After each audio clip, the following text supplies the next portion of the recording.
Hello అండి, అందరికీ నమస్కారం. ఈరోజు మనం పూర్ణిమ పెమ్మరాజు గారు రచించిన బాధ్యతలో హక్కు అనే ఓ చక్కటి కథను విందాం. ఇక కథలోకి వెళ్దాం. కూతురన్నా కొడుకన్నా ఒకటే, తేడా ఏం లేదు అనడం మాటల వరకే. మనస్ఫూర్తిగా ఎంతమంది అలా భావిస్తున్నారో గ్యారంటీ లేదు. కృతి గొంతు విని కాఫీ పట్టుకెళ్తున్న వసంత గుమ్మం దగ్గరే ఆగిపోయింది. నువ్వైతే అలా అనుకోక్కర్లేదు. మీ ఇంట్లో నిన్నెలా చూస్తారో మేము చూస్తూనే ఉన్నాంగా. మన చిన్నప్పటి నుంచి మీ తమ్ముడికి నీకు మధ్య ఎప్పుడూ ఏ డిఫరెన్స్ లేదుగా. కృతి ఫ్రెండ్ రేష్మ అంది. మిగిలిన వాళ్ళంతా నవ్వుతూ తలూపారు. నేను అలానే అనుకున్నా. మా ఇంట్లో మా ఇద్దరి మధ్య ఎలాంటి తేడా లేదు అని అనుకున్నాను. కానీ పెళ్ళయ్యాక తెలుస్తోంది, ఆడపిల్లంటే ఎంతైనా పరాయిదే అన్న ఫీలింగ్ మా పేరెంట్స్కి ఉందని. కొంచెం బాధగా వినిపిస్తున్న కృతి మాటలకి స్థానంలా నిలబడిపోయింది వసంత. ఏంటమ్మా ఇక్కడే ఉండిపోయారు? పనిపిల్ల యాదమ్మ పిలుపుకి తేరుకుంది వసంత. కృతి ఫ్రెండ్స్ వచ్చారు, ఇవి ఇచ్చేయి వాళ్ళకి, నాకు పనుంది.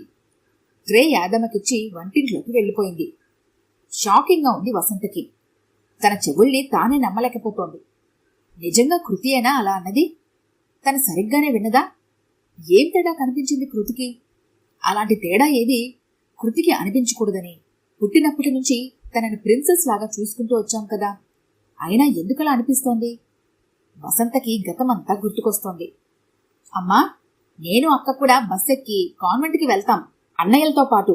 స్కూల్ యూనిఫామ్ వేసుకుని షూస్ వేసుకుంటున్న అన్నల్ని చూసి ఆశగా అడిగింది 8 ఏళ్ల వసంత. ఆడపిల్లల్ని కూడా మగపిల్లలతో సమానంగా కాన్వెంట్లకి పంపాలంటే మాటలా తల్లి? వాళ్ళిద్దరికీ ఫీజు కట్టేసరికి మాకు దేవుళ్ళు కనబడుతున్నారు. అక్క చూడు, చక్కగా ఏం మాట్లాడకుండా వెళ్తోంది కదా గవర్నమెంట్ బల్లోకి. అయినా చదువుకోవడానికి ఏ బడైతే ఏమిటి? విసుక్కుంది అమ్మ. అయితే అన్నలిద్దరినీ కూడా మాతో మా బడికే పంపు, చదువుకోవడానికి ఏదైతే ఏ అన్నావుగా, ఉక్రోషంగా అంది వసంత. వాళ్లతో మీకు పోలికేమిటే? వాళ్ళు మగపిల్లలు, చదువుకొని ఉద్యోగాలు చెయ్యాలి. మీరేం చేస్తారు? ఉద్యోగాలు చెయ్యాలా, ఊళ్ళేలాలా? త్వరగా అన్నాలు తిని బయలుదేరండి. లలిత, కంచాలు పెట్టు. పెద్ద కూతుర్ని పురమాయించింది వసంత వాళ్ళమ్మ. నాకు వేడన్నం కావాలి, ఈ చెద్దన్నం మజ్జిగ వద్దు మొరాయించింది వసంత. దీనితో పెద్ద తలనొప్పి అయిపోతుంది. అన్నిటికీ మగపిల్లలతో పోటీ. నోరు మూసుకుని తిను, లేకపోతే మానే. నేను మీ అమ్మలాగా సాగదీస్తూ కూర్చోను. లలిత, అన్నలకి వేడన్నం పెట్టి పెరుగు వెయ్యి. మీ ఎదురు చద్దన్నం తిని బయలుదేరండి. నాన్నమ్మ అరుపుకి కిక్కురు మనకుండా కంచం దగ్గర కూర్చుంది వసంత. అప్పుడే పెళ్లికి ఎందుకు ఒప్పుకున్నా అక్క? ఇంకా చదివే పూర్తి కాకుండా? నిశ్చితార్థానికి రెడీ అవుతున్న లలితని చూస్తూ అడిగింది వసంత. మంచి సంబంధం చేసుకోమన్నారుగా, ఇంకెందుకు ఇప్పుడు ఆలోచనలు? నిర్లిప్తంగా అంది లలిత.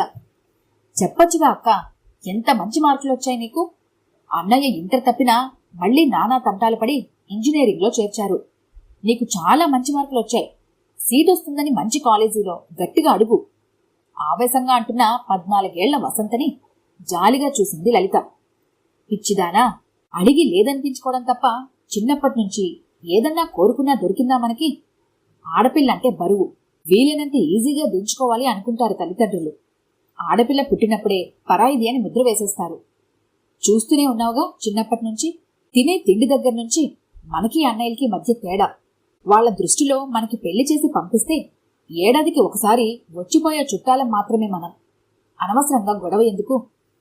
మనం పరాయి ఎలా అవుతామక్క? ఈ ఇల్లు మనది కూడా కదా. ఎలా అవుతుంది వసంత? అమ్మ వాళ్ళ దృష్టిలో మనం వేరే ఇంటి వాళ్ళం. వాళ్ళని తప్పు పట్టక్కర్లేదు. లోకరీతి ఇది.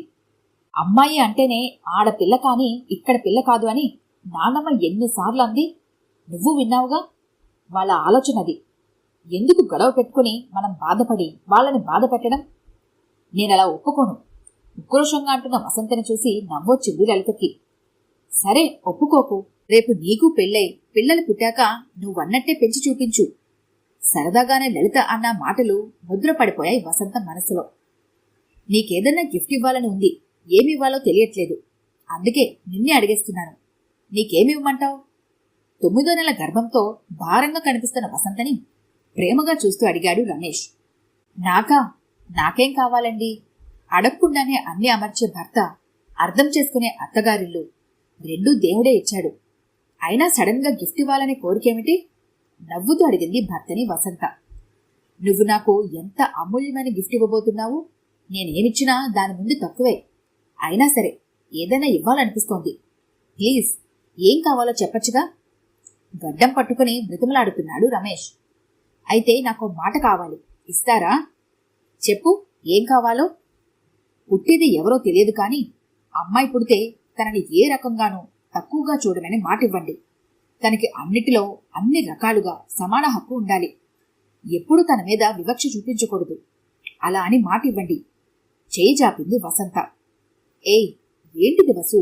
అసలు ఎందుకలా చేస్తాం? నువ్వు ప్రత్యేకించి అడిగి మాట తీసుకోవాలా? మనకి అమ్మాయి పుడితే అంతకన్నా కావాల్సిందేముంది? ముగ్గురము మగపిల్లలమే. అన్నయ్యలిద్దరికీ మళ్లీ మగపిల్లలే. చిరాకెత్తిపోయి ఉన్నాం. మనకి అమ్మాయి పుడితే తనే ప్రిన్సెస్ ఆఫ్ ది హౌస్. తనకే ఫస్ట్ హక్కులన్నీ. ఇందులో మాట తీసుకునేంత ఏముంది? నవ్వొచ్చింది రమేష్కి. మీకు తెలీదు మా ఇంట్లో ఎలా ఉండేదో. నేను అక్క ఎలాంటి సిచ్యువేషన్స్ ఫేస్ చేశామో. పుట్టింటి విషయాలు బయట పెట్టుకోవటం ఇష్టం లేక నేనెప్పుడూ చెప్పలేదు. మా ఇంట్లో మా హోదా ఎప్పుడూ సెకండ్ క్లాస్ సిటిజన్స్. మగపిల్లలకు కాన్వెంట్ చదువులు, హై లెవెల్ కోచింగ్లు, ఆడపిల్లలకి అత్యవసర చదువులు. వాళ్ళకి ప్రతి పండక్కి బట్టలు, మాకు ఏడాదికి 3 జతలు. నా ఈ డిగ్రీ పూర్తి చేయడానికి ఇంట్లో 3 ప్రపంచ యుద్ధాలు చేయాల్సి వచ్చిందంటే నమ్ముతారా మీరు? ఒకవేళ మా అమ్మా నాన్న కాస్త మెత్తపడ్డా మా నాన్నమ్మ అస్సలు ఊరుకునేది కాదు. ఆడపిల్ల అంటే అక్కర్లేని ఖర్చుగా ఫీల్ అయ్యేది. అంతెందుకు, మొన్న ఈ మధ్యనే మా ఇల్లు అమ్మారు. మా ఇద్దరికి ఒక్క మాట కూడా చెప్పలేదు. నాకు అక్కకి ఎంత బాధ అనిపించిందో. చెప్పలేదేమని అడిగితే, మా ఇల్లు మా ఇష్టం, మీకు పెళ్లి చేసి పంపేశాం, మీకేం హక్కు లేదింకా అన్నాడు అన్నయ్య. ఆస్తుల హక్కు కోసం కాదు అడిగింది. మేము పుట్టి పెరిగిన ఇల్లు, అటాచ్మెంట్ మాకు ఉంటుందిగా. ఒకసారి చూసుకునేవాళ్ళం కదా. పెళ్ళైనంత మాత్రాన మీకేం సంబంధం లేదు అన్నట్టు ఉంటే ఎంత కష్టంగా ఉంటుంది. గాఢంగా శ్వాస తీసుకుంది వసంత. అందుకే అడుగుతున్నాను. మన పిల్లలు ఎవరన్నా కాని అందరినీ ఒకేలా చూడాలి. సమాన హక్కు ఉండాలి. సమానంగా ప్రేమించాలి. ఇదే నాకిచ్చే గిఫ్ట్. ఇస్తారు కదూ? చేయి జాపింది. సమానం కాదు. నేనైతే అమ్మాయికి ఫస్ట్ ప్రిఫరెన్స్, అబ్బాయి అయితే సెకండ్ క్లాస్ సిటిజన్. గట్టిగా నవ్వుతున్న రమేష్ని చిరుకోపంగా చూసింది వసంత. సారీ, కోపం తెచ్చుకోకు. సరే, మాట ఇస్తాను చూడు. మన ప్రేమ కాని, మన ఆస్తి కాని మన పిల్లలందరికీ సమానం. వాటి మీద హక్కు సమానం. ఎక్కడా ఎలాంటి తారతమ్యం మనం చూపించం, సరేనా? చేతిలో చెయ్యి వేసి దృఢంగా చెప్పాడు రమేష్. అనుకున్నట్టే అందరి కోరిక తీరుస్తూ పుట్టిన అమ్మాయిని చూసి పొంగిపోయాడు రమేష్. అతని కుటుంబం కూడా. 2 తరాల నుంచి ఇంట్లో అమ్మాయి లేకపోవడంతో అందరికీ ముద్దే కృతి అంటే. కృతి పుట్టిన 2 ఏళ్లకి అర్జున్ పుట్టాడు. కాని కృతికి గారాబం ఏమాత్రం తగ్గలేదు. రమేష్ ముందన్నట్టుగానే కూతురు తర్వాత ఎవరన్నా ప్రిన్సెస్ లానే చూసుకున్నాడు. తను ఏం చదువుకుంటానంటే అదే, ఎక్కడ చదువుతానంటే అక్కడే చదివించారు. ఎన్ని మంచి సంబంధాలు వచ్చినా కూడా తన చదువు పూర్తయి పెళ్లికి తన గ్రీన్ సిగ్నల్ ఇచ్చాకే తనకి నచ్చిన అబ్బాయిని ఇచ్చి పెళ్లి చేశారు. తమ తదనంతరం ఆస్తిపాస్తులన్నీ ఇద్దరి పిల్లలకి సమానంగా రాసి రిజిస్టర్ కూడా చేశాడు రమేష్. ఇప్పటి నుంచి ఎందుకు ఆ వీలునామా అని అందరూ అంటున్నా కూడా పట్టించుకోలేదు. తను నిర్లక్ష్యం చేయబడ్డానని కూతురు కలలో కూడా అనుకోకూడదని అంత కష్టపడ్డాడు. అయినా కృతికి అలా అనిపిస్తోందంటే ఎక్కడ జరిగింది తప్పు? రమేష్ వింటే అసలు తట్టుకోగలడా? కూతురు అలా ఫీల్ అవుతుంటే తలనొప్పి వచ్చేసి రూంలోకి వెళ్లి తలుపులేసుకుని పడుకుంది వసంత. అమ్మా అమ్మా, ఈ టైంలో పడుకున్నావేంటి? కృతి పిలుపుకి లేచి కూర్చుంది. ఏం లేదు, తలనొప్పిగా ఉందని పడుకున్నాను. నిద్ర పట్టేసినట్టుంది. ఇందాకటి దాకా బాగానే ఉన్నావు కదా, ఇంతలో ఏమైంది? ఏమో తెలీదు, వచ్చింది నొప్పి అంతే, కొంచెం ముక్తసరిగా అంది వసంత. నేనన్న మాటలు విన్నావు, డిస్టర్బ్ అయ్యావని చెప్పచ్చుగా. అవును, నేనేం చెప్తున్నానో పూర్తిగా వినాలిగా, మధ్యలోనే వెళ్ళిపోయామే. నవ్వుతూ అంటున్న కృతిని చూసి కోపం వచ్చింది వసంతకి. నేను వినాలనే మాట్లాడావా మాటలన్నీ? ఎందుకు? ఎప్పుడైనా నీకేదన్నా తక్కువ చేశామా? ఇందాకటి నుంచి ఎంత ఆలోచించినా నాకు గుర్తు రావట్లేదు మా తప్పేమిటో. మీ ఇద్దరికీ ఏదన్నా సమానంగా ఇవ్వాలనే మా తపన. అలానే ఇచ్చామని అనుకున్నాం. అయినా నీకేదో తక్కువైనట్టు అనిపిస్తోందని తెలిసాక నాకు తట్టుకోవడం కష్టంగానే ఉంది, బాధగా అంది వసంత. నాకు తక్కువ చేశారని నేను అన్నానా అమ్మా? నిజానికి ఇద్దరిలోకి నాకే ఎక్కువ చేశారు మీరు. ఏ డిమాండ్ అయినా చిన్నప్పటి నుంచి ముందు నాదే తీర్చారుగా, ఎలా అంటానలా? మరి నువ్వు అన్నదేమిటి? పెళ్ళయ్యాక తెలుస్తుంది ఇద్దరం సమానం కాదని, నిన్ను పరాయి పిల్లగా అనుకున్నామని. ఇలానేగా అన్నావు? ఎందుకలా అనిపించింది? నీ పెళ్ళైన ఈ 10 ఏళ్లలో ఇప్పటికీ ఏ పండగైనా ఫంక్షన్ అయినా ముందు నీకు చెప్పాకే తమ్ముడికి ఫోన్ చేసి చెప్తాను. ఈ ఇల్లు, మా మిగిలిన ఆస్తులు అన్నీ మీ ఎదురికి సమానంగా రాసేశాం. ఎక్కడ నీ హక్కుకి భంగం కలుగుతుందో అని నీకన్నా కూడా ఎక్కువగా నేను మీ నాన్న ఆలోచిస్తున్నాం. చెప్పుకుపోతున్న వసంత చేయి పట్టుకు ఆపింది. అవునమ్మా, నాకు అన్నిటిలోనూ సమాన హక్కు ఇచ్చారు. మరి బాధ్యతలో హక్కు ఎందుకు ఇవ్వట్లేదు? సూటిగా అడిగింది కృతి. బాధ్యతలో హక్కేమిటే? నాకు అర్థం కావట్లేదు. అన్ని రకాలుగా కొడుకు కూతురు సమానమని మీరు అనుకున్నప్పుడు నీకేదన్నా అవసరం వస్తే నన్నెందుకు పక్కకు పెడుతున్నారు? ఇది ఎప్పటినుంచో అడగాలనుకుంటున్నా కానీ మీరు బాధపడతారని అడగలేకపోయాను. కానీ నాకు ఇది కరెక్ట్గా అనిపించట్లేదమ్మా. అందుకే నువ్వు అక్కడ ఉన్నావని చూశాకే అలా అయినా నా మనసులో ఉన్నది తెలియపరుద్దామని అలా మాట్లాడా. కానీ నువ్వు పూర్తిగా వినకుండానే వెళ్ళిపోయావు. ఏమంటున్నా కృతి? ఏమిటి నీ బాధ? నాకు చెప్పడానికి అడ్డమేమిటి చెప్పు. 2 ఏళ్ల క్రితం నాన్నకి హార్ట్ ఆపరేషన్ అయింది. నేను చెప్పాను మనీ సర్దుతానని. మీరేమన్నారు? మా దగ్గర ఉంది, అక్కర్లేదు అన్నారు. కానీ తమ్ముడిని అడిగి తీసుకున్నారు, అవునా? లాస్ట్ ఇయర్ నువ్వు పడిపోయావు.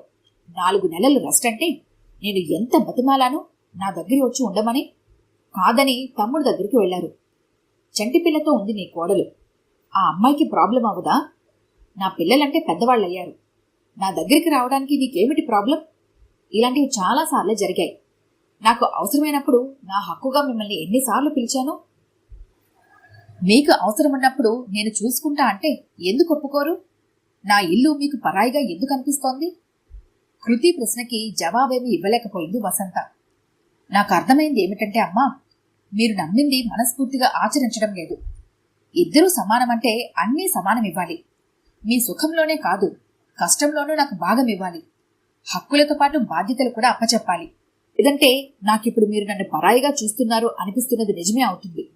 అమ్మాయిలకి అన్నిటిలో సమాన హక్కు కావాలమ్మా.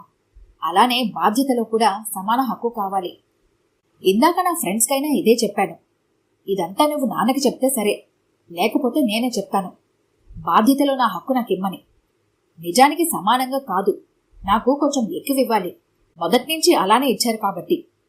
నెమ్మదిగానే చెప్పినా చాలా స్పష్టంగా చెప్పిన కృతి మాటలతో తమ ఆలోచనలో ఎక్కడో చిన్న చిన్న తప్పులను అర్థం చేసుకుంది వసంత. అందువల్ల కూతురు ఎంత హర్ట్ అయిందో అర్థమైంది. ఇంకెప్పుడు ఇలా జరగదు తల్లి. తెలియకుండానే నిన్ను బాధ పెట్టినందుకు సారీ. కానీ ఒక్కటి మాత్రం చెప్పగలను. అందరూ ఆస్తుల్లో హక్కు అడుగుతారు, కానీ బాధ్యతలో హక్కు అడుగుతున్నావు చూడు. నిన్ను చూస్తుంటే గర్వంగా ఉంది. నీలానే అందరు ఆడపిల్లలు ఉంటే ఎవరూ కూతురిని తక్కువగా చూడరు, వద్దనుకోరు. ముద్దు పెట్టుకుంటూ కూతుర్ని చెప్పింది వసంత. అందరి కూతుళ్ళు నాలాగా ఉండాలి అంటే అందరి తల్లిదండ్రులు నీలాగా ఉండాలి కదమ్మా. నవ్వుతూ ప్రేమగా తల్లిని కౌగిలించుకుంది కృతి. ఈ కథ కనుక మీకు నచ్చినట్లయితే లైక్ చేయండి, షేర్ చేయండి. మరిన్ని ఇంట్రెస్టింగ్ కథల కోసం మా ఛానల్ని తప్పకుండా సబ్స్క్రైబ్ చేసుకోండి.